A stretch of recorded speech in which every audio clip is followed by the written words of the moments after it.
Just a quick short here to address this recent prisoner exchange and what I think it might mean for the future of the war here in Ukraine, and as an insight into what might be happening inside the walls of the Kremlin and with Vladimir Putin. First and foremost, obviously, I am overjoyed to see Paul Whelan, Evan Gershkovich, and Alsu Karmasheva, a name I was not familiar with previously, but I am just happy as can be to see them released and home, not least of which because of our recent episode we just did, where we talked about what it's like to be a prisoner inside a Russian or a Russian proxy prison system.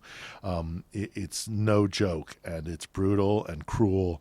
And so every day that any American is inside that system, I am hoping that our State Department is working tirelessly to get them out. And that includes several Americans who are still in custody: Mark Fogel, Michael Travis Leak, Gordon Black, and Ksenia Karelina.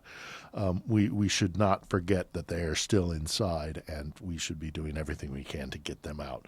But what does this mean for relations between Moscow and the West? I see this more from the Moscow side of things, in that I suspect this might be Putin putting out overtures and extending a hand to the West to open some form of negotiations, because things are not going well here in the war, and neither are they going well domestically inside the Russian Federation, with their interest rate climbing to 18% and a number of other economic issues. And I suspect a growing sense of dissatisfaction with the way things are going here in the war and the toll of this war, because the Russian forces, while they are currently, steadily advancing, it is suspected here that they have about maybe another month left in their capacity to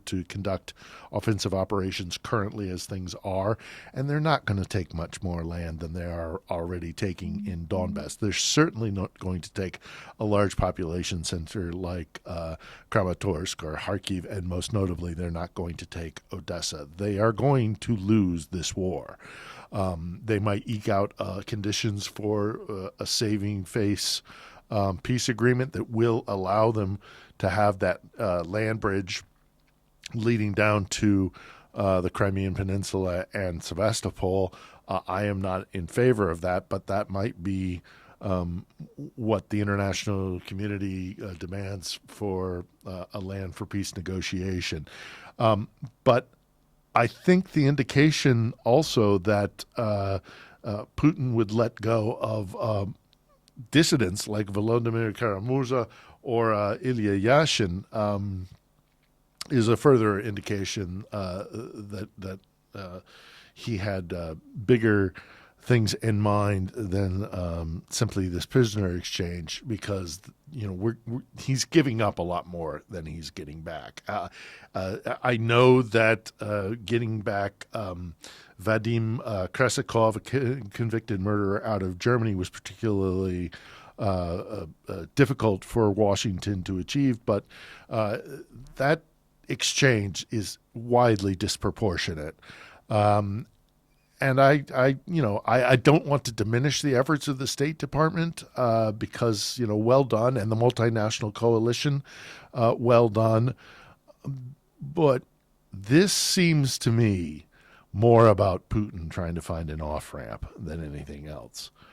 Again, I'm overjoyed and ecstatic that those people, Russian dissidents, even though some of my fellow folks on the ground here in Ukraine aren't happy about the fact that that was prioritized over Ukrainian prisoners, and most notably the prisoners of Azovstal from the Mariupol fight. But nevertheless, I think the release of the Russian dissidents, and obviously the release of those American citizens, is something to be celebrated. I am so happy to see it happen. But from the 1,000-meter mark, looking down on it, and what this means moving forward, I think this is Putin trying to trying to open bridges to the West because he knows this ain't going his way. So let me know what you think. And if you want me to do more of these little shorts, if there's an appetite for it, I'll do it. Thanks, everybody.